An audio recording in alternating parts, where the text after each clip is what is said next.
Hindi siya nagpapanggap o gumagawa ng bagay para lang makisama sa iba. Isang mabait na 16 anyos na nahulog sa isang mabilisang romansa sa high school. Tunay kami masaya na pumunta doon. Siya ay sikat at minamahal na cheerleader at siya naman ay wide receiver na papasok sa kolehiyo. Sila ang tinatawag na American Dream. Hanggang sa Paano ko makukuha ang anak ko?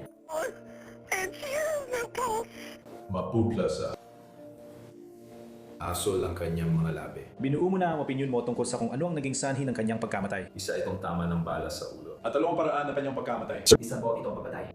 nagdulot ng pagkakabaha-bahagi ang pagpatay sa maliit na bayan sa Timog, kaya kailangang buiin ng mga investigador ang katotohanan. Hawak niya ulo niya, parang di ko alam paano ko napunta rito. Dinukot ako. Ano nangyari? Nasaan ako? Anong iniisip mo tungkol sa kwentong ito? Hindi ako naniwala ang totoo yun, sigurado. Ano ang una mong naisip? Sangkot si Robbie sa ilang uri ng pag-aalis o bentahan. Mabilis na nagturo ang investigasyon sa isang direksyon. Anong pangalan ng sinabi mo sa pulis na posibleng nanakit sa anak mong babae? Raleigh College. Hindi nagtagal, tinalikuran siya ng malalapit niyang kaibigan at tumulong sa pulis sa isang sting operation. Kailangan ko siyang paalisin. Ang guwantes, itatapon ko sa tubig. Hindi nila siya kailanman patatagpuan. Pero ang teen heartthrobbang ito, mula sa pagiging sikat sa campus, ay mauuwi sa kulungan. Ako ba ay pinaghihinalaan at ang kanyang pagpanaw? Dapat ba? Ito ang Crimes of Passion ng Law and Crime. Ako, si Sierra Gillespie.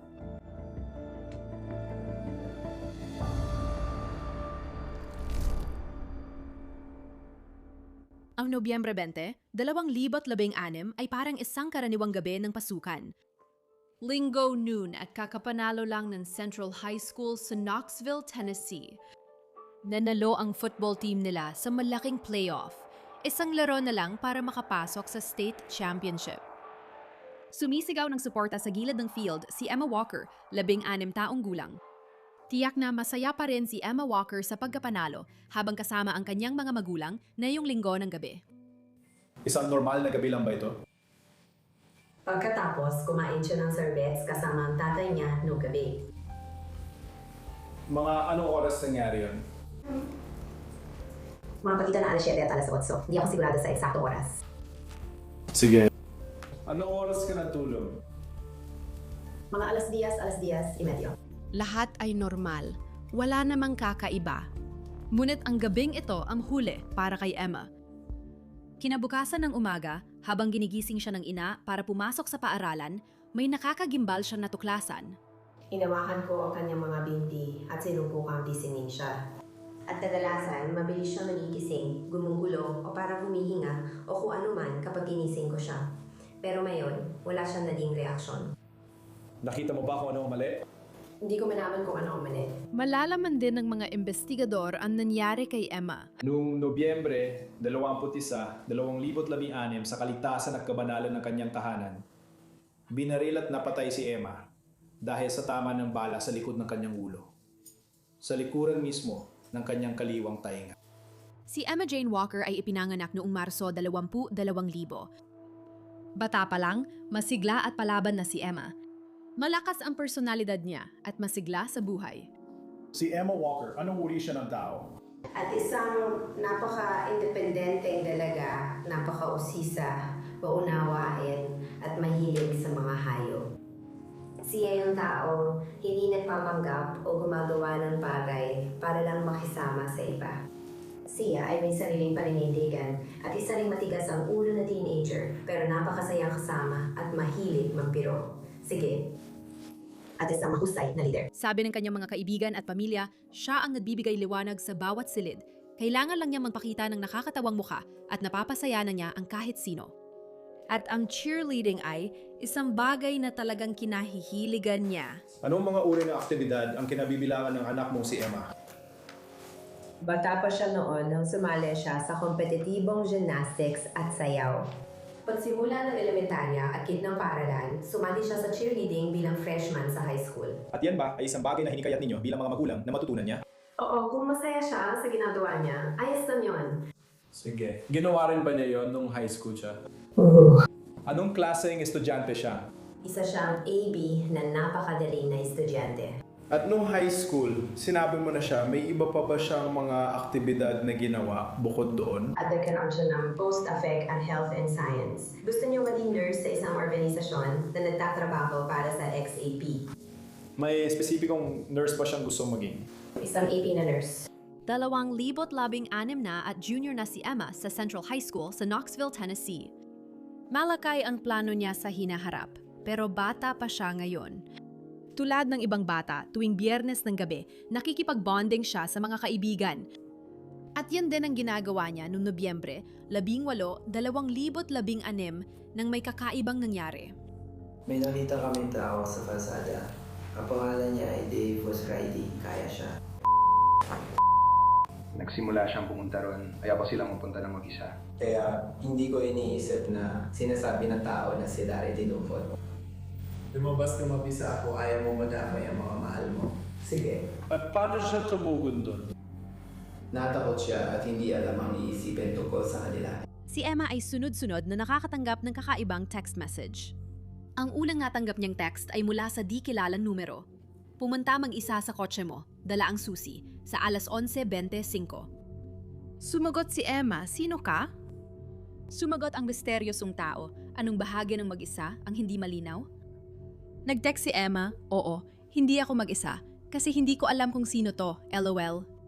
Nag-text ang numero, ayokong manakit ng mahal mo sa buhay. May hawak akong isang taong mahal mo. Kung di ka sumunod, sasaktan ko sila. Kung magsumbong ka, sasaktan ko pa rin sila. Lumabas kami at nakita kami isang tao nakahiga. Hinawakan ko siya. Nasaan yun? Nasaan ang nakahiga sa lupa? Sa labas, bandang harap ng pinto. Sino yung nasa kalsada? Riley Hall.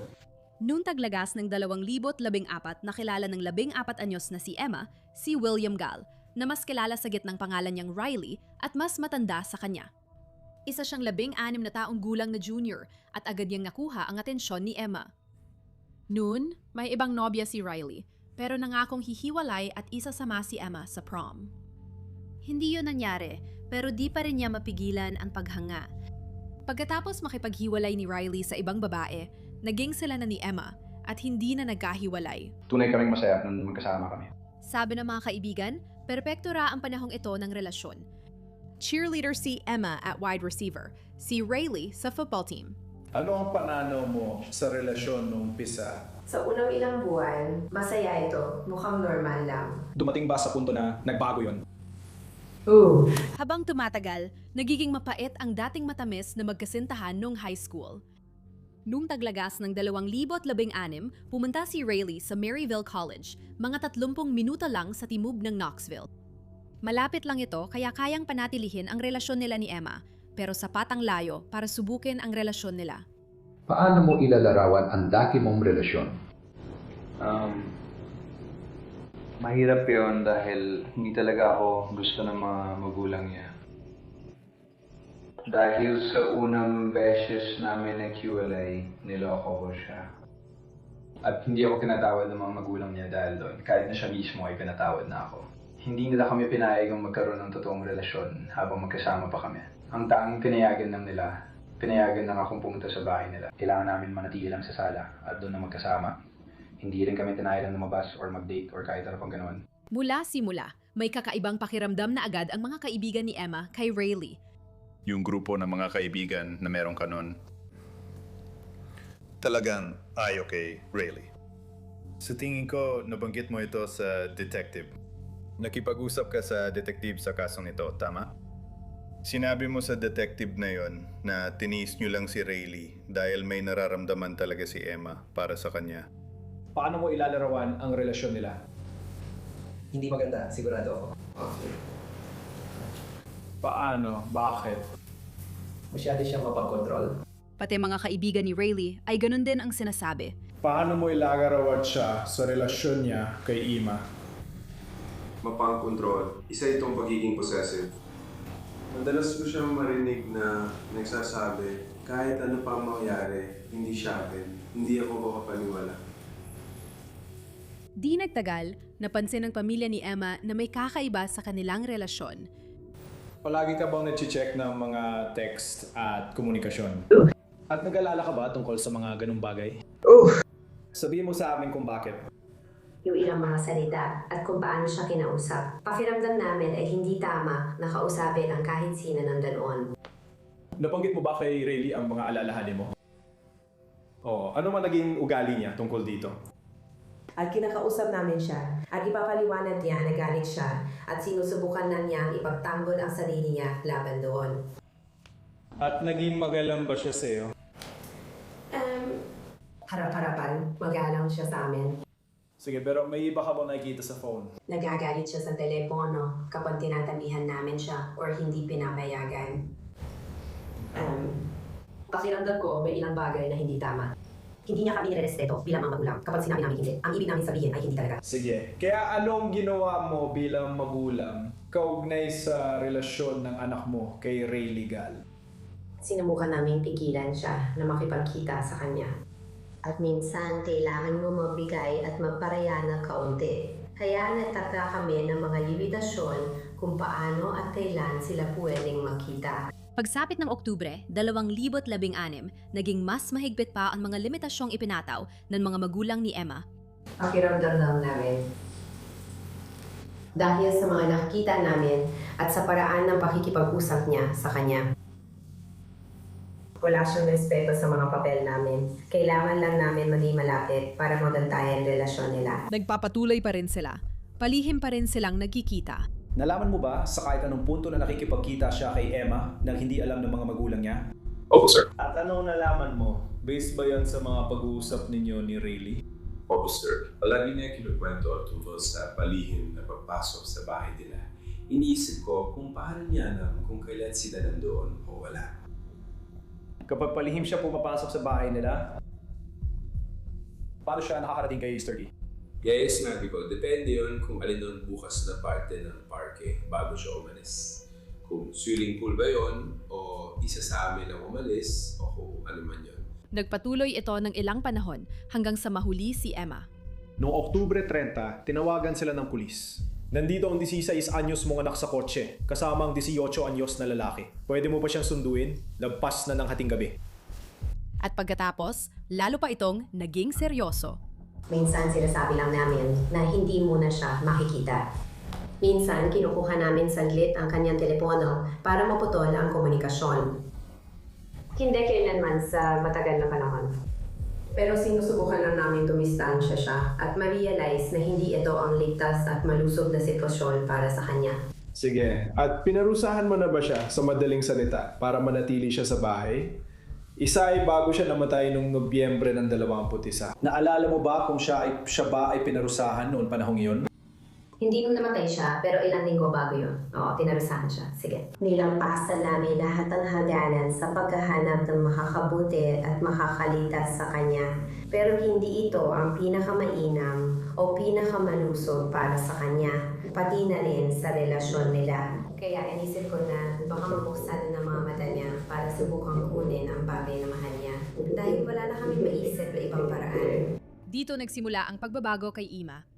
Noong unang bahagi ng Nobyembre, sinunod niya ang babala ng magulang at nakipaghiwalay kay Riley.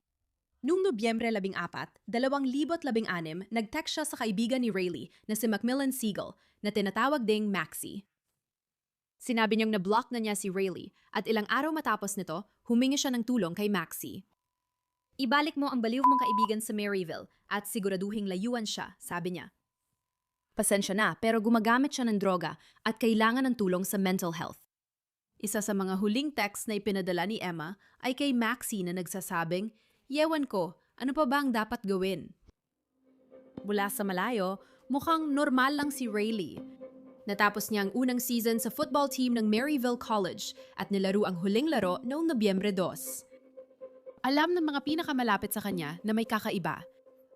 Palagi niya tinatawagan ang kaibigan namin si Groove. Alam mo yan, umiiyak tungkol dito. Literal ba? Literal. Umiiyak na parang tumatamis.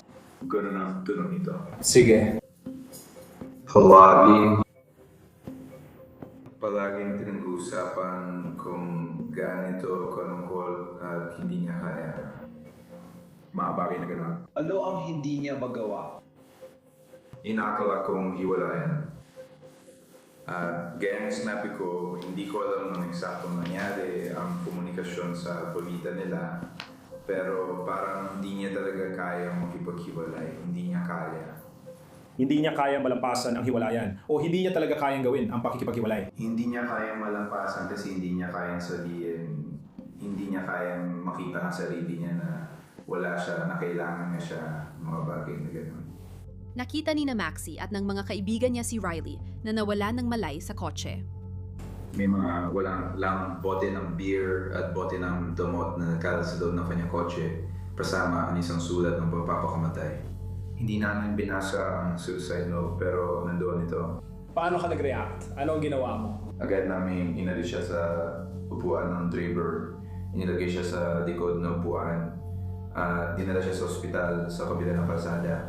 Sige, alam mo ba kung gaano siya katagal doon? Sa pagkakaalam ko, inadmit namin siya at sinamahan namin siya sa ospital hanggang dumating ang tagapag-alaga niya na tinatawag kong lolo niya. Dumating ang lolo niya, tinulungan na nilang coach, siniguro tumahay siya, tapos umalis na kami. Sa pagkakaalala ko, 2 o 3 araw lang siya sa ospital. Sige, pagkatapos bumalik siya sa campus. Bumalik na siya sa kampo ko. Nagulat ka ba doon? Oo, nagulat ako. Pero ang ibang kaibigan tulad ni Isaac Ewers ay may ibang kwento. Sinabi niya sa akin na sinubukan niya magpakamatay. Minsan, sinundo ko siya at sinabi niya uminom siya ng hydrocodone. Pero nakita ko hindi naman siya nasing mabagdan. Walang bakas ng kahit anong hydrocodone o orthonan. Samantala, ilang linggo ring grounded si Emma mula ika-30 ng Oktubre hanggang sa Biyernes ng gabi ng Nobyembre nang magkita sila ng mga kaibigan niya. Kinagabihan, dumating si Riley at sinabing siya'y dinukot. Sino yung nasa kalsada? Si Riley Harrow, ano ginagawa niya? Pabalik-balik siyang naglalakad sa kalsada. Sige, ano pa? Ano ginagawa niya? Pabalik-balik siyang naglalakad na may kamay sa ulo, tila nagmumuni-muni. Ano sa tingin mo ang nangyari sa kanya based sa paglalakad at paghawak niya sa ulo? Ang dahilan kung bakit ko nahanap ang pangalan ay dahil hindi siya nanakit o kumanman. Sige. At nakalapit ka ba ng sapat para marinig kung ano ang pinag-uusapan? Opo, sir. At ano ang sinasabi ni Riley Gol? Sabi niya, hindi ko alam nasaan ako at masakit ulo ko. Sige, at ang mga boses ba nila ay normal lang o mataas? Mataas. Sige. At ano ang sinabi ni Emma sa kanya? Pagkatapos noon, Pagod na ako sa mga ganitong bagay. Hindi ko na kayang gawin ang mga ganitong bagay. at paano siya tumugon doon? Lalo lang siyang narito at nagdulot ng kalituhan sa mga tao sa paligid. Ano ang mga sinabi niya sa pintuan sa likod? Sabi niya, Hindi ko alam kung bago sasabihin sa'yo. Hindi ko alam kung ano ang nangyari. Natandaan mo ba ang suot ng akusado? isang mabong sweatshirt at Para sa mga pinakamalapit kay Riley, parang may kulang sa kwento ng pagkidnap. may tawag ba kayong natanggap mula kay Riley? Opo, sir. At ano ang ilalaman ng tawag? Ano ang sinasabi niya? Magulo ang tawag, balisa siya at kulang sa impormasyon. Palihim niya itong tinawagan matapos dukutin at hindi niya alam ang gagawin o nasaan siya. Iniwan niya ang Haskell punch at tinawagan nila siya. Sige. At tinanong niyo ba siya kung pwede siya may geoloke? Tinanong namin na saan niya, pupuntahan ka namin, walang problema. Gusto sana namin iwan ka dito sa meeting ng mga senior. Alam namin hindi naman ito kidnapping. Pumayag ka ba dito? Hindi po, sir. Sinabi namin kay Rady na pupunta kami at magmamaneho pabalik-balik para mapansin kami. Nagkamali kayo. Ipinilit pa rin niya na totoo yun. Kinukonsulta pa namin siya habang ginagawa ang podcast. Pero dun siya umalis. Sige. At anong ginawa mo? Nagsuot ko ng sapatos at sa loob ng 10 minuto, nagmamaneho ka papunta sa isa pang labanan. Dumating si Rady, sakay ng kanyang kotse.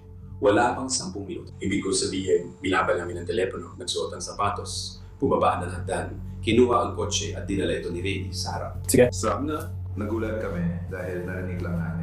na tinukod ka, wala pang 10 minuto ang nakalipas, hindi niya alam saan ka.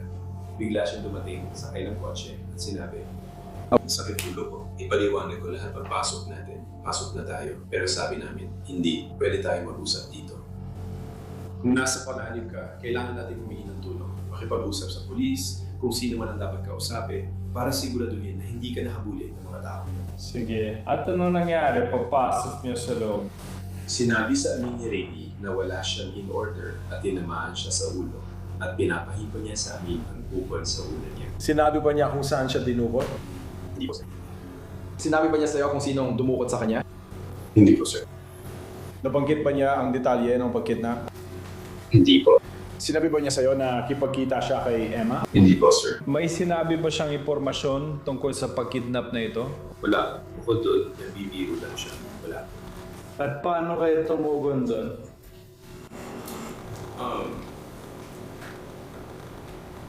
Alam na namin na gawa-gawa lang ito. Patuloy lang namin tinatanong siya. Sino yun? Ano sila? Ano ang nangyari? Malinaw na natatakot kami para sa kanya kung nakidnap ang tao ito. Yan ang pinakamadaling kong kaibigan. Ayaw kung may mangyaring masama sa kanya, kaya tinatanong namin siya hanggang sabihin niya, hindi ko maalala. Sa punto yun, lagi niya inuulit. Hanggang sa tinigilan na lang namin ang usapan. Sige, kaya kalunan, unti-unti na lang itong nawala. Na nakidnap siya, sir. Hindi mo rin tinawagan ng pulis o gumawa ng ganun. Tama? Hindi po, sir. Alam namin hindi ito totoong pangalan. Patuloy ang pagtakbo ng oras. Umuusad tayo sa linggo, Nobyembre 20. Iyon ang gabing kumain ng sorbete si Emma kasama ang kanyang tatay bago umakyat sa kanyang kwarto para matulog. Sa gabi, nag-ulat ang mga kapitbahay ni Emma ng kakaibang ingay. That's the sign of life when we got.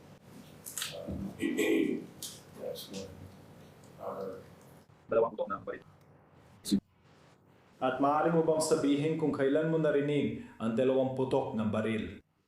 Paano ang pagkakasunod ng putok ng baril? Sa totoo lang, hindi ko binibilang. Akala ko siya muna nagpapito. Narinig ko yung pangalawa, pero nagka-problema sa pagitan ng mga putok. Pero dalawa yan, alam mo, mga putok ng baril. Kinabukasan ng umaga, natuklasan ng pamilya ni Emma ang malungkot na pangyayari. Mga bandang 6, 15 ng umaga, nagising ako sa isang malakas na sigaw. Ano ang sinisigaw niya? Hindi ko na maalala ng eksakto kung anong sinisigaw niya, pero natatandaan ko lang na narinig ko siyang sumisigaw ng hindi, at agad akong bumangon mula sa kama at tumakbo papunta roon sa kwarto ng kapatid kong babae kung saan siya naroon. Ikwento mo sa amin kung ano nakita mo. Nakatihaya sa kama ang kapatid kong babae. May kumot ba siya? Hindi ko maalala. Sa tingin ko, wala. Ano ang napansin mo tungkol sa kanya? Maputla siya. Aso lang kanya mga labi at... ibig ko sabihin, merong isang bagay sa unan, sa tabi niya. Ano ang nasa yunan? Hindi ko alam. Ano ang itsura nun? Mukha lang siyang suka, pero hindi ko sigurado. Hindi pala yun. Alam mo na ngayon, oo. Akala mo ba suka talaga yun noon, oo? Yung sinasabing suka ng kapatid ni Emma, hindi talaga yon suka.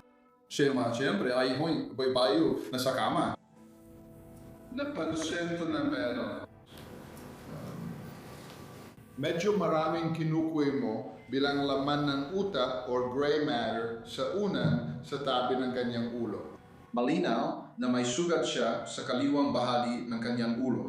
At ano ang tumatakbo sa isip mo? Ano ang mga naiisip mo tungkol sa nangyari? Hindi ko alam kung anong mangyayari at ayaw kong maniwala na may nangyaring ganoong kakilap-kilapot. Ano ang ginagawa ng nanay mo? Sa tingin ko, tumitingin siya sa paligid ng kwarto para tumawag ng 9:41 ng oras niya. Kasama mo ba si Emma sa kwarto? Oo, sinubukan kong kunin ng pulso niya at wala akong naramdaman kaya. Paano mo kinuha ang pulso? Sa leeg niya. At wala kang naramdaman? Kumusta naman ang temperatura niya? Napansin mo ba ang pagbabago rito? Malamig siya. Ikwento kung paano mo nakita ang anak mong babae nung umaga na yon. At nakatihaya siya at ang dila niya ay nasa dibdib niya.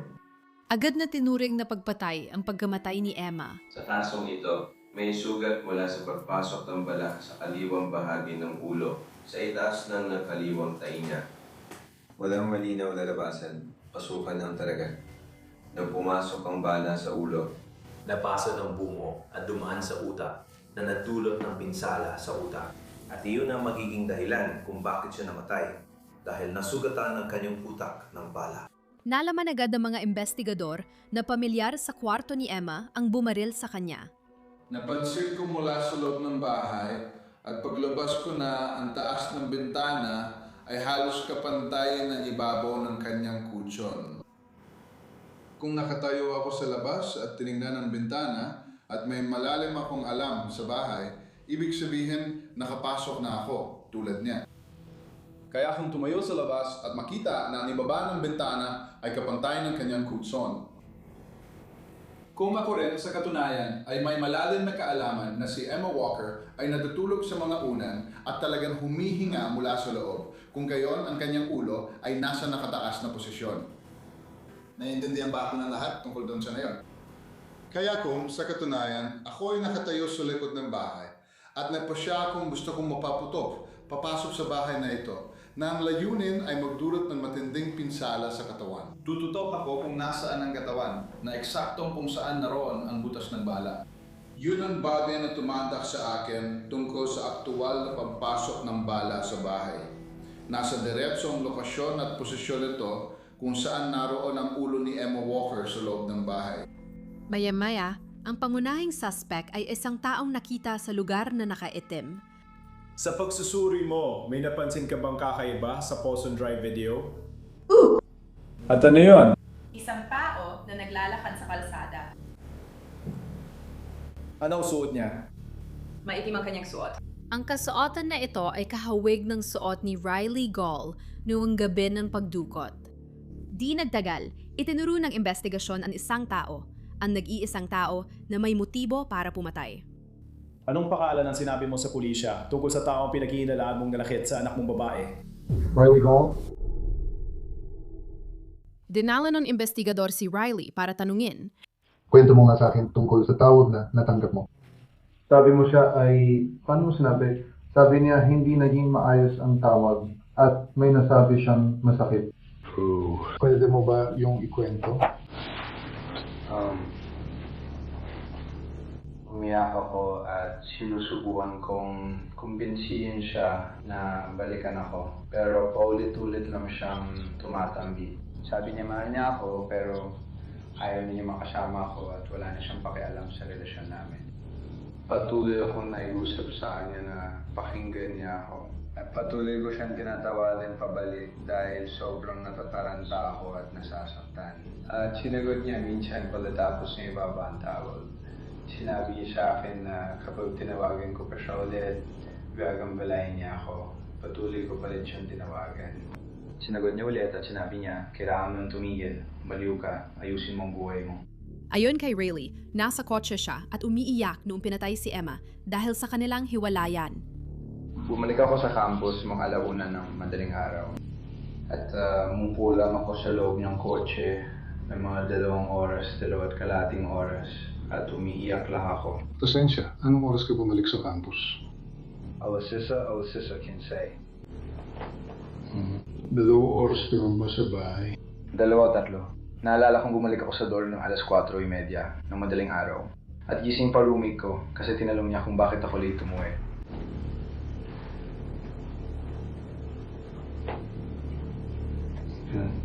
Kaya bumalik ka na sa dorm mo. Mga bandang alas 4:30, umupo ako sa parking lot sa harap ng athletic center kung saan hinadugog ang kotse ko kanina sa parehong lugar. At umupo lang ako doon ng mga 2 hanggang 3 oras at umiyak lang. Tinitingnan ang mga litrato namin at mga ganon.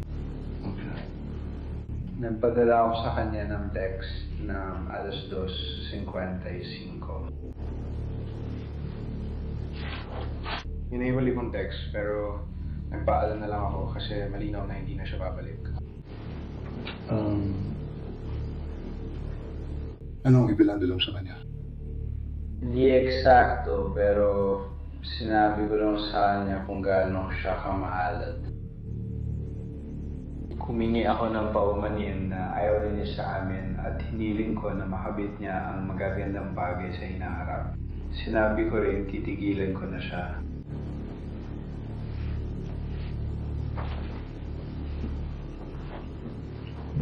At doon, bandang alas 4:30, nakatulog ako. Nakatulog ako mga ganong oras.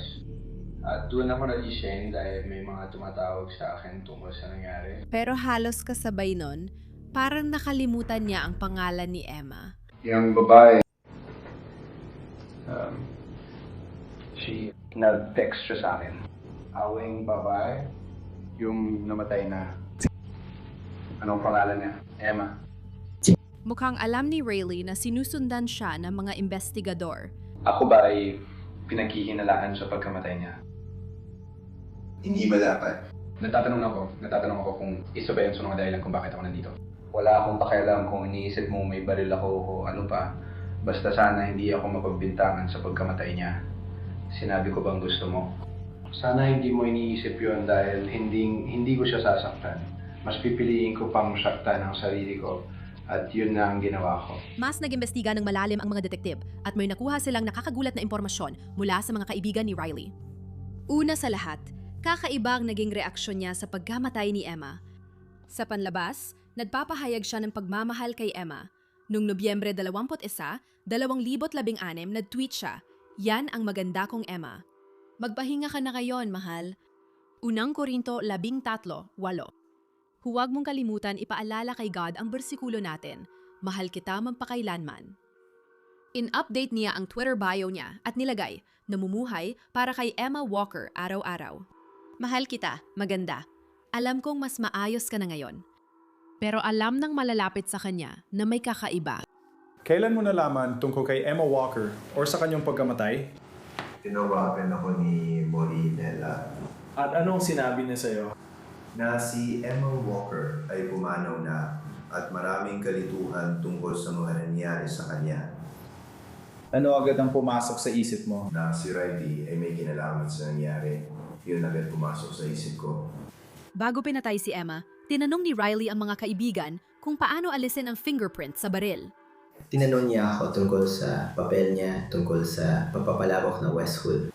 Tinanong niya rin ako para sa roommate niya kung alam ko paano tanggalin ang fingerprint sa baril. At sumagot ako siguro ng medyo marahas. Sinabi ko sa kanya, Pasensya na sa pananalita ko. bakit siya nagkatanong ng gano'n? Wala naman talaga akong alam at huwag niya akong tatanungin ng gano'n ulit. Naitanong mo ba sa kanya kung saan galing yon? O sinabi ba niyang galing sa ka-roommate niya yung tanong? Ayon sa kanya, ang ka-roommate niya ang nitanong noon at nakakatakot din daw para sa kanya. Akala ko kakaiba yon, pero naisip kong itanong ko na lang din sa'yo. Naitanong mo na ba kay Riley Gold kung paano tanggalin ang mga mansa, fingerprint o dumi sa isang baril? Hindi pa. May dahilan ba kung bakit niya sasabihin yun? Hindi niya ako tinanong, pero may naiisip akong ilang dahilan kung bakit niya sasabihin yun. Sige. Tungkol sa pakikipag-ugnayan kay Rayleigh Gal, nakatanggap ka ba ng Snapchat mula kay Rayleigh Gal matapos kang kontakin ng pulis? Oo, natulog ako. Ano ang pinagawa sa'yo ni Rayleigh Gal sa Snapchat na yon? Huwag makipag-usap sa pulis. Lumabas na may nawawalang baril mula sa isang taong malapit kay Rayleigh. Pabalik mo sa kotse mo, ano muna ginagawa mo pagpasok mo sa kotse mo? Pinandar. Inabot mula sa upuan. Bakit mo inabot ang upuan? Hindi ko ginawa. At ano nakapaa mo? Object. Nasa holster ba ang baril? At ano ang inisip mo? Problema. At ikaw ay may lisensya para magdala ng nakatagong baril. Tama? Sinabi mo yon? Nung sinabi mo problema ito, gaano palaking problema ito? Nagkaroon ng problema sa elevator. Sige, at ano ang naging alalahanin mo?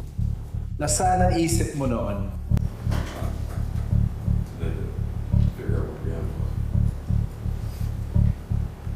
Sige, ano ang inaalam mo? Wala naman ako pinag-inalaan ng sasabi. Sige, at ano ang sinabi mo kay Riley? Alam mo ba kung ano ang iniisip ko tungkol sa aking salata? At paano siya tumugon? ginawa ni Ma. At anong ginawa mo pagkatapos nun? Pinunta ako ang nanay niya. Nakausap mo ba ang nanay niya? Oo, nakausap ko.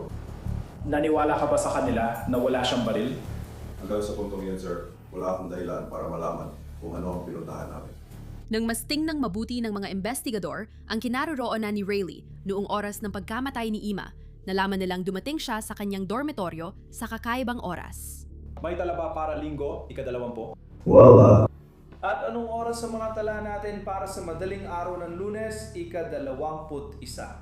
O alas 11:21 Lunes, siguro ika-21, alas 4:30 ng umaga. Tulad ng ibang kabataan, nagkwento si Rayleigh sa mga kaibigan at halos lahat ay nasabi niya. Sobrang nag-aalala siya sa kanyang kaligtasan. Kaya ninakaw niya ang baril ng kanyang lola at ipinakita ito sa akin. Pumunta ka sa Dallas para sa driver's side. Sige, itinago ba niya ito sa kotse sa eksakto? Oo. Saan niya ito nakuha? Itong drum, di ko alam kung sino ang pumili ng eksena pero maayos ito sa panig niya. Sige, at inilabas niya ito. Ano ginawa niya sa mga baril? Pinakita niya sa akin. Tungkol sa kung gamit na nakakatakot, kung ano-ano pa, tungkol sa mga taong ito. Nabanggit ba niya sa tungkol sa paraan ng pagkamatay? Ano ang sinabi niya tungkol sa pagkamatay niya? Na ito ay kino-question tungkol dito. Martes yun, araw na magkikita kami sa kanya at siya ay binigyan ng pera bilang ebidensya. Sinabi niya sa akin na binigyan siya ng impormasyon ng pulis na binaril siya sa loob ng bahay. Ano ang sinumbat mo kay Rayleigh? Napagpasyahan niyang inisente siya at ipapakita ito ng sistema kung totoo. At hindi niya ginawa. At ano, dahil ano bang pinapadawa sa'yo ni Rayleigh? Para itapon na lahat.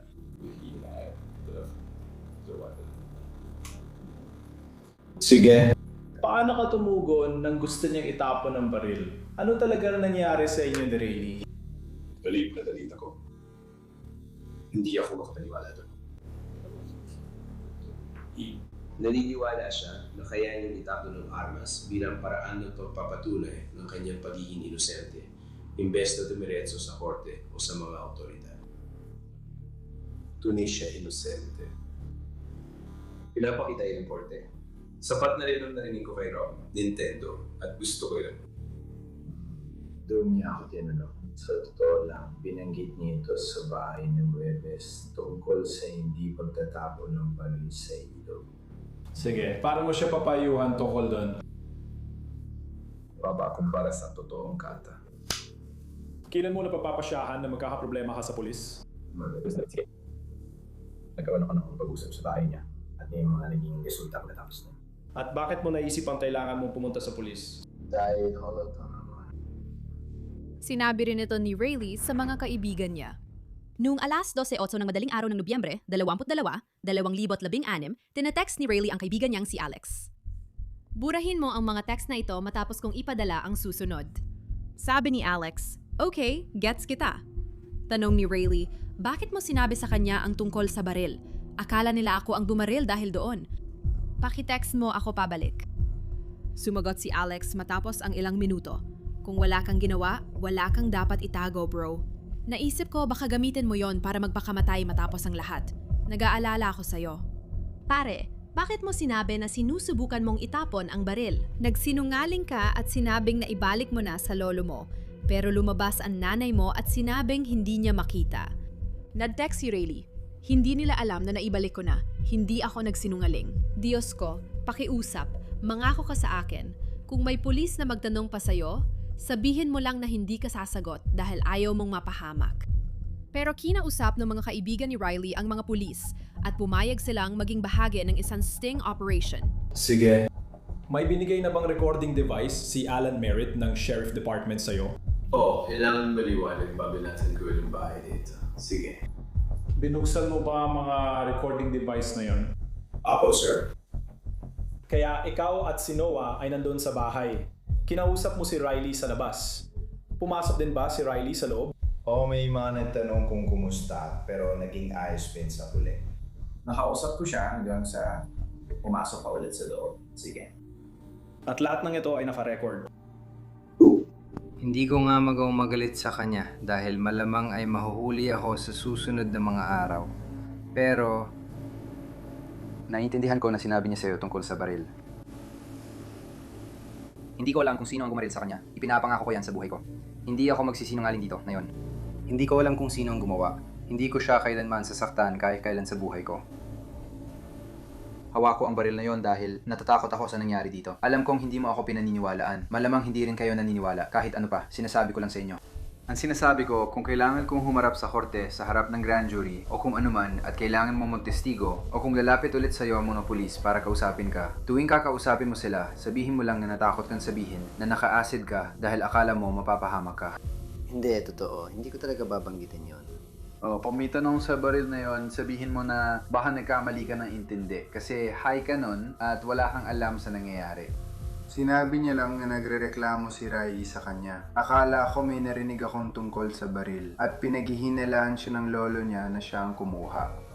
At saka, natakot ako nung kinausap ako ng detective. Basta sabihin mo lang sa kanila na kung sasabihin mo naka-LSD ka, lasing ka at bangag ka. Wala ka sa sarili mo. Kahit anong sabihin mo sa kanila, hindi yun tuwid na sagot dahil hindi rin tuwid ang isip mo nun. Kahit ganon, hindi ka nila basta mahahatulan, di ba? Hindi, kung pwede lang matagal na sana akong inaresto. Pero natitiwala ako sa inyo kasi parang buhay ko na ang nakataya dito. Isipin mo 70 taon sa kulungan kung mahatulan ako sa bagay na hindi ko ginawa. At, busy ba kayo ngayon? May gagawin ba kayo? Hindi naman talaga. Sa totoo lang, iisipin ko na lang mamaya. Pero gaano katagal pa? Hindi ko alam. Dito mismo sa gitna. Pwede ba natin ilapit? Kasi kailangan ko alisin ang baril. Pero tingnan mo. Kailangan ko itong itapon sa ilog para hindi nila makita. Nagdilim ang video, pero rinig pa rin ang nakakakilabot na usapan. Wala ang mga fingerprint ko sa kahit anong database. Pero di naman nila ako tinakot. Diyos ko. Totoong baril ito. At bigla na lang, Lumabas ng sasakyan! Itaas ang kamay mo, Bobby! Ibaba ang telepono! Ibaba telepono! Kamay sa taas! Dali! Sir! I don't know what we're about to do. Umatras ka! Walk back to my boys! Do it now! Umatras ka! Umatras ka! Umatras ka! Oh! Hindi ko alam kung ano ang gagawin natin. si Riley Gall ay inaresto noong Nobyembre 22, 2016. Huling-huli siya sa akto habang sinusubukan niyang itapon ang sandata ng krimen. Si Riley ay may mga kasong first-degree premeditated murder, first-degree felony murder, especially aggravated stalking, pakikialam sa ebidensya, at reckless endangerment. Umamin si Riley ng guilty sa reckless endangerment na ginamit ng depensa sa hurado para patunayan ang kanyang inosensya. Pero hindi ito umubra. Sa loob ng halos 4 na oras, nagbalik ang hurado ng hatol. Bilang isa, ang unang itinakdang kasalanan na inakusahan na nasasakdal ng first-degree murder. Nakamit ba ng hurado ang pasya? Nagawa namin. Ano ang inyong naging pasya? Nagkasala. Sa ikapitong bilang ng akusasyon laban sa nasasakdal sa kasong felony murder, nadesisyon na ba ang hurado? Oo. Ano ang pasya? Nagkasala. Si Riley Gall ay napatunayang nagkasala at hinatulan ng habambuhay na pagkakakulong na may posibilidad ng parole. Maaari siyang makakuha ng parole sa 2067. Nabigo ang pag-iibigan ng mga kabataan dahil sa matinding pagtataksil at pagkasawi ng puso. Pinatay ang liwanag ng isang batang buhay nang wala sa oras. Ito ang Crimes of Passion ng Law and Crime. Ako si Sierra Gillespie.